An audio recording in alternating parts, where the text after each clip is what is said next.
السلام علیکم، آپ لوگ دیکھ رہے ہیں ڈی ایچ اردو اسٹوریز۔ آپ سب سے گزارش ہے، اگر آپ لوگ میرے چینل پہ نئے ہیں تو پلیز میرے چینل کو لائک شیئر اینڈ سبسکرائب کریں اور ساتھ ہی دیے گئے بیل آئیکن کے بٹن کو پریس کر دیں تاکہ میری ہر نئی آنے والی ویڈیو آپ تک پہنچ سکے۔ امید کرتی ہوں کہ آج کی یہ کہانی آپ کو پسند آئے گی۔ آج سے 25-30 برس پہلے جب میں اپنے بابل کے گھر میں رہتی تھی تو میرے لیے دنیا کتنی خوبصورت تھی۔ میری ناز برداری کرنے والے ماں باپ نے کبھی میری کوئی بات، کوئی خواہش رد نہیں کی تھی۔ میرے والدین کوئی بڑے آدمی، کوئی صاحب حیثیت لوگ نہیں تھے، غریب لوگ تھے، مگر میرے لیے تو وہ بہت بڑے اور بہت امیر لوگ تھے، کیونکہ انہوں نے کبھی مجھے کوئی دکھ، کوئی غم نہیں دیا تھا۔ لیکن مجھے معلوم نہیں تھا ایک دن یہ خوشیوں بھری دنیا مجھ سے چھین لی جائے گی۔ ابھی میں بچپن اور لڑک پن کے زینے طے کرتے ہوئے جوانی کی دہلیز پر پہنچی ہی تھی کہ میرے لیے بر تلاش کیا جانے لگا، اور پھر انہیں ان کی پسند کا ایک لڑکا مل گیا اور اس سے میری شادی کر دی گئی۔ گھر سے رخصت کرتے وقت میرے دل و دماغ میں یہ بات اچھی طرح بٹھا دی گئی تھی کہ جہاں تم جا رہی ہو وہیں تمہارا اصلی گھر ہے۔ اب تمہارا جنازہ یہ خاوند کے گھر سے نکلنا چاہیے۔ وہاں دکھ ہو یا سکھ، ہر حال میں خوش رہنا، ظلم سہ کر بھی کچھ نہ کہنا، ماں باپ کی لاج رکھنا۔ وہ گھر جہاں میں پیدا ہوئی تھی اور اب تک بڑے ناز و نم سے پل کر بڑی ہوئی تھی، اس کے بارے میں مجھ سے کہا گیا کہ یہ گھر اب تمہارے لیے پرایا ہے اور خاوند کا گھر تمہارا اپنا گھر ہے۔ ایک اجنبی شخص میرا خاوند بن کر مزاجی خدا بن گیا۔ سردار شاہ، جس کے بارے میں نے پہلے کبھی کچھ سنا تھا نہ اسے دیکھا تھا، 4 صدہ کے علاقے بہلولہ کا رہائشی تھا، محنت مزدوری کرتا تھا اور میرے ماں باپ کی طرح غریب آدمی تھا۔ میرے ماں باپ نے تو اپنی غریبی کے باوجود کبھی مجھے غریب کی بیٹی ہونے کا احساس نہیں ہونے دیا، مگر میرا شوہر مجھے اکثر اس بات کا احساس دلاتا رہتا تھا کہ میں غریب آدمی ہوں، اس لیے میں شاید تمہارے وہ ارمان پورے نہ کر سکوں جس کے خواب تم دیکھتی ہوگی۔ مگر میں نے ایسا کوئی خواب ہی کب دیکھا تھا کہ اس کو پورا ہونے کی اس سے شکایت کرتی۔ پھر بابل کے گھر سے یہ سبق پڑھ کر آئی تھی کہ خاوند جس حال میں رکھے خوش رہنا، تکلیف بھی دے تو اف نہ کرنا۔ مگر سچی بات یہ ہے کہ وہ مجھے کوئی تکلیف نہیں دیتا تھا۔ اس کی محدود آمدنی کے باوجود میں اس کے گھر میں خوش تھی۔ وہ ایک اچھی طبیعت کا انسان تھا۔ شادی کے 2 سال بعد اللہ نے ہمیں ایک بہت بڑی دولت سے نوازا۔ یہ میری بیٹی تھی جو بڑی پیاری اور بہت خوبصورت تھی۔ ہم دونوں نے بہت سوچ کر اس کا نام نائلہ رکھا۔ اولاد بھی کیا نعمت ہے، اس کا احساس ہمیں ماں باپ بن کر ہوا۔ نائلہ کی پیدائش پر جتنا میں خوش تھی اتنی ہی خوشی اس کے باپ کو ہوئی تھی۔ ہمارا گھر خوشیوں کا گہوارہ بن گیا تھا۔ ہم دونوں کے لیے وہ ایک انمول کھلونا تھا۔ سردار شاہ اپنی بیٹی کے متعلق مستقبل کے پروگرام بناتا رہتا۔ میں اپنی بیٹی کو بہت پڑھاؤں گا، بہت اچھے لڑکے سے اس کی شادی کروں گا، ایسے لڑکے سے جو دفتر میں بابو ہوگا، میری طرح چھوٹی موٹی مزدوری نہیں کرے گا۔ امینہ بیگم، مجھے احساس ہے کہ میں نے تیرے لیے کوئی ایسا کام نہیں کیا کہ تو سکھی رہتی، مگر میں اپنی بیٹی کو ایسے شخص کی بیوی نہیں بناؤں گا جو اسے میری طرح آرام و آسائش کے ساتھ نہ رکھ سکے۔ یہ اس کی سوچ تھی، کیونکہ میں تو اس کے پاس ہر حال میں خوش تھی، اور نائلہ کی دولت ملنے کے بعد تو میری خوشیوں میں کئی گنا اضافہ ہو گیا تھا۔ مگر اتنی خوشی مجھے راس نہیں آئی۔ ابھی نائلہ 3 ماہ کی بھی نہیں ہوئی تھی کہ اس کے سر سے باپ کا سایہ اٹھ گیا۔ اس کے مستقبل کے خواب دیکھنے والا ماضی کی یاد بن کر رہ گیا۔ سردار شاہ کی موت بجلی کا کرنٹ لگنے سے واقع ہوئی تھی۔ بجلی کا کرنٹ اسے اپنے گھر میں یا اس کے کارخانے میں نہیں لگا تھا۔ اس کے بھائی ظاہر شاہ نے اسے اپنے ایک دوست کے گھر بجلی کا کچھ کام کرنے پر بلایا تھا۔ یہیں اسے بجلی کا ایسا جھٹکا لگا کہ وہ اپنی زندگی سے ہاتھ دھو بیٹھا۔ اس کی موت کے بعد میری دنیا تاریک ہو گئی تھی۔ میری بچی کا مستقبل خوفناک اندھیرے میں گم ہو گیا تھا۔ ابھی مرنے والے کا کفن بھی میلا نہیں ہوا ہوگا کہ میرے خاوند کے بڑے بھائی ظاہر شاہ نے مجھ سے کہا، اب تمہارا یہاں رہنا ممکن نہیں، تم کس کے سہارے زندگی گزارو گی، اس لیے اپنی بیٹی کو ساتھ لے کر اپنے والدین کے گھر چلی جاؤ۔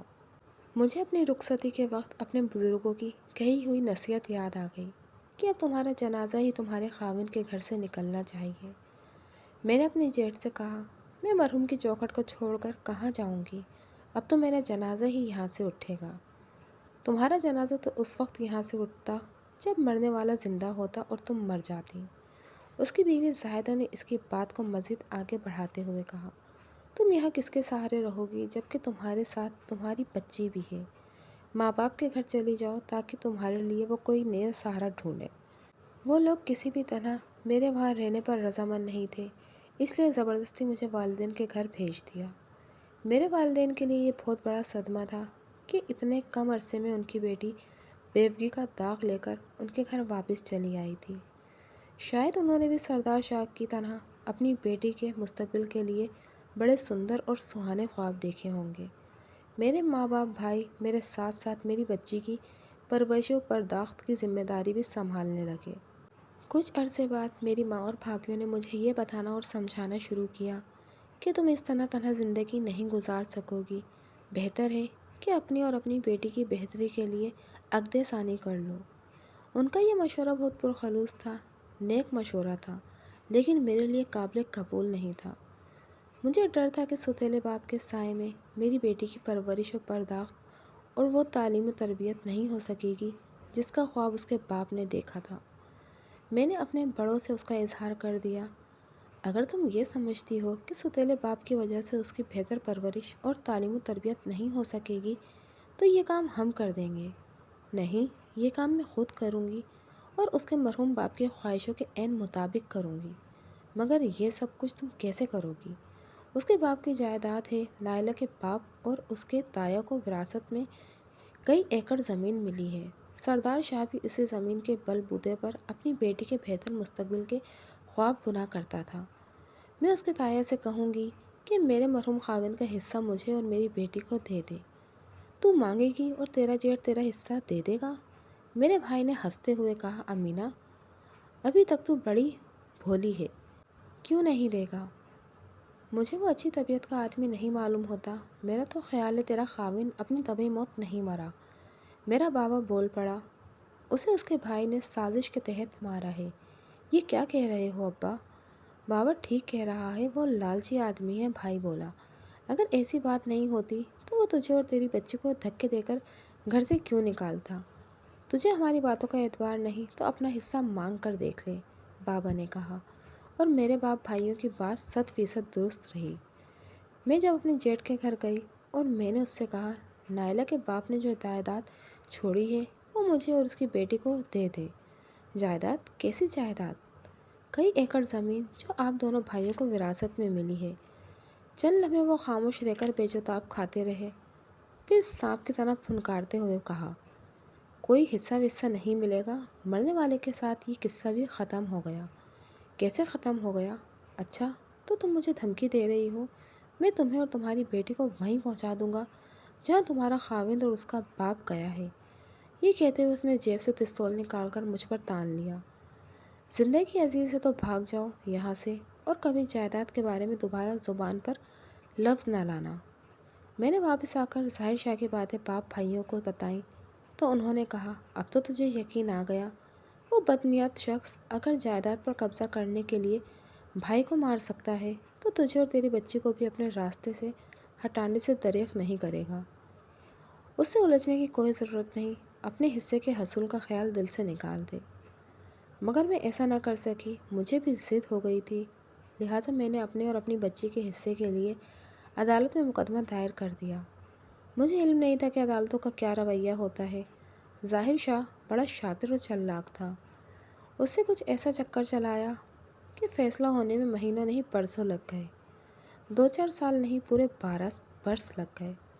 بات دراصل یہ تھی کہ ظاہر شاہ اپنے علاقے کی ایک اہم سیاسی جماعت کا سرگرم کارکن تھا، اس کو اس جماعت کے اہم افراد کی حمایت حاصل تھی، اس کے مقابلے میں کچھ بھی نہیں تھی۔ بس میں نے اپنی بچی کو اس کے مرحوم باپ کا حصہ دلانے کا عزم و ارادہ کر لیا تھا، اس لیے مقابلے پر ڈٹی رہی۔ ہاں، جب فیصلے میں بہت تاخیر ہو گئی تو سپریم کورٹ تک اپنی عرضی ڈاک سے بھجوا دی کہ ایک بیوہ اور یتیم بچی کو اس کا حق دلانے میں آپ لوگ کا قانون با اثر لوگوں کی وجہ سے کس قدر مجبور ہے۔ شاید اسی کا اثر تھا کہ 12 سال بعد ہمارے حق میں عدالت نے فیصلہ دیا اور ہم تقریباً 2-2.5 ایکڑ زمین کے حقدار قرار دیے گئے۔ اس فیصلے کے بعد ظاہر شاہ نے ایک نیا پیترا بدلا اور